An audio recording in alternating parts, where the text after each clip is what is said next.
নমস্কাৰ জ্যোৎস্না ব্লগৰ সকলো দৰ্শকসকলে নতুন এটা ভিডিঅ'লৈ স্বাগতম জনাইছোঁ। এতিয়া সময় 5টা বাজিছে। ৰাতিপুৱা ব্যস্ততাৰ মাজত আজি আকৌ নতুন মাজলৈ আহিলোঁ। ৰাতিপুৱা 8:45 স্কুললৈ গ'লোঁ। স্কুলৰ পৰা যিহেতু আমাৰ প্ৰাথমিক বিদ্যালয়ত সেয়েহে আমাৰ ক্লাছ হোৱা নাই। 12টা বজাত মই মানে অফিচলৈ গ'লোঁ। আহি নাতিয়ে মোক নাতি দুটাই ক'লে আজি চাহৰ লগত কিমান বিস্কুট খাওঁ, সেই নতুন বস্তু বনাই দিবলৈ। আৰু সেই নাতি আজি মোৰ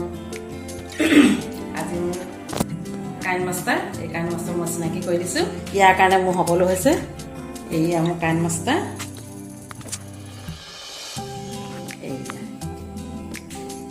এইটো হৈছে মোৰ কাৰেণ্ট মাষ্টাৰ। নামটো কৈ দিয়া। নমস্কাৰ, মোৰ নাম শ্ৰী জ্যোতিষ্মান বৰগোহাঁই।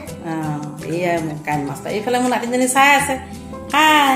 আৰু এই নাতিটোৰ কাৰণে মই আজি আপোনালোকৰ আগত সন্মুখত কথা ক'ব পাৰিছোঁ, ওলাব পাৰিছোঁ, সকলো ইয়াৰ কাৰণে। ইয়ে মোৰ ভিডিঅ'বিলাকো কৰে, এডিটো কৰে। ইয়াৰ মাত্ৰ 9 বছৰ বয়স পাৰ হৈ গৈছে। 10 বছৰ ভৰি দিছে। ইয়াৰ সাহস আৰু উৎসাহৰ কাৰণে মই আপোনালোকৰ মাজত আজি জ্যোৎস্না ব্লগ লৈ মই চেনেলটো খুলিব পাৰিলোঁ। আৰু জ্যোৎস্না নামটো হৈছে মোৰ এই নাতিনীজনীৰ নাম। এই নামতে মই ব্লগটো খুলিছোঁ। সেয়েহে নাতিৰ অনুৰোধ ক্ৰমে মই তাক ভাবিছোঁ কিবা এটা নিশ্চয় মই খাবলৈ বনাই দিব কৈছে কাৰণে বনাই দিম। আৰু এতিয়া কি বনাওঁ চাই থাককচোন আৰু ভিডিঅ'টো শেষলৈকে চাব। নাতিৰ অনুৰোধ ৰক্ষা কৰিছোঁ। এয়া মিক্সিং জাৰ এটা লৈছোঁ।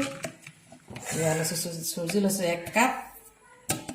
তাৰপিছত লৈছোঁ ৰিফাইন 1 কাপ। আকৌ ল'লোঁ গাখীৰ লৈছোঁ।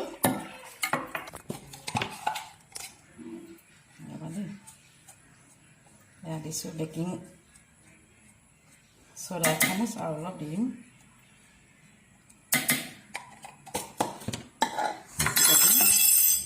চেনি দিছোঁ। এতিয়া মই মিক্সিং জাৰটো এইখিনি মঠি ল'ম।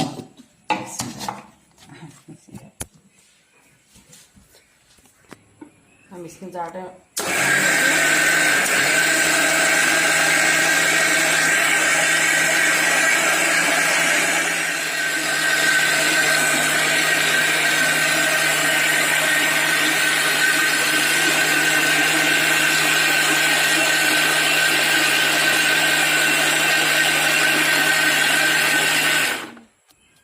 চাওঁচোন কেনেকুৱা হ'ল। ইমানটো কনচিষ্টেঞ্চিত থৈছোঁ মই। আৰু এতিয়া এইখিনি আধা ঘণ্টামান ফুলিবলৈ দিম। যিহেতু চুজি হয় অকণ ফুলিব লাগিব। আধা ঘণ্টা মই এনেকৈ থ'ম। এই আধা ঘণ্টা সময় এতিয়া নাতিৰ গীত এটাকে শুনো। মোৰ নাতিৰ গীত এটা শুনিব। নমস্কাৰ, মোৰ নাম শ্ৰী জ্যোতিষ্মান বৰগোহাঁই। মই এটি ৰাভা সংগীত গাম। বিলতে হালিছে ধুনীয়া পদুমী, ফুলনিত ফুলিছে ফুল। সেই ফুলে ফুলে পখিলা উৰিছে, হালিছে ৰেণুৰে বুন। গছৰে ডালতে গাইছে কুলিয়ে কু কু কৈ। দূৰ দূৰণিতে জুৰিটিয়ে নাচিছে, দূৰ দূৰণিতে জুৰিটিয়ে নাচিছে, জিৰি জিৰি জিৰি জিৰি কৈ।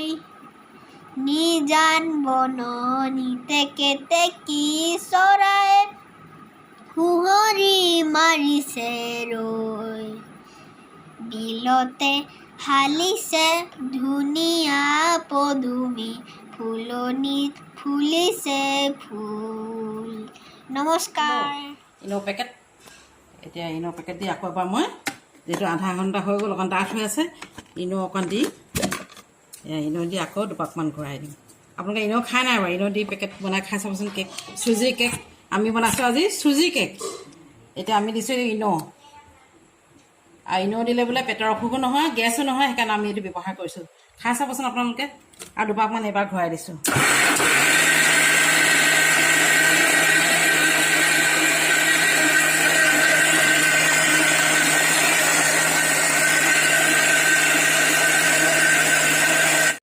টিফিনটো অকণ মই হাতখন ধুই লৈছোঁ চাফা, মোৰ ব্ৰাছ নাই সেইটোকে মই এতিয়া এনেকুৱাকৈ টিফিনত লাগি নধৰিবৰ কাৰণে অলপ এনেকুৱাকৈ ৰিফাইন সানি লৈছোঁ।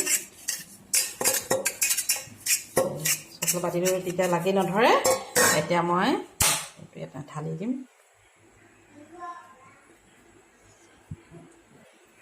লাহেকৈ ঢালি দিছোঁ। এই আমাৰ অলপ পিছত চুজি কেক হৈ যাব।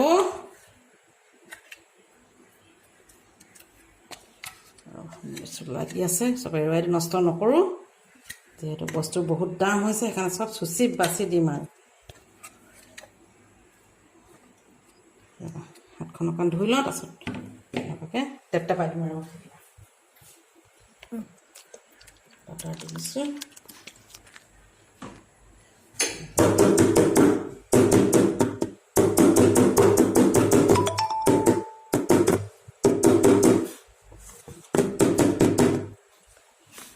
এতিয়া অভেনত দি দিম আৰু কৈছে এয়া মই বইল লৈছোঁ।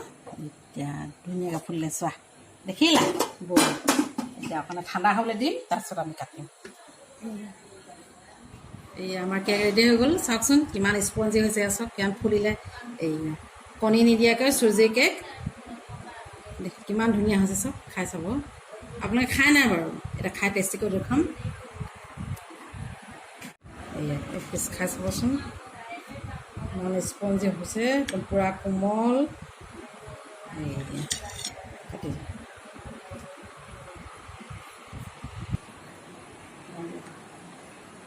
কেনেকুৱা লাগিছে খাবলৈ? টেষ্টি নে? পূৰা কেনেকুৱা খাবলৈ? টেষ্টি।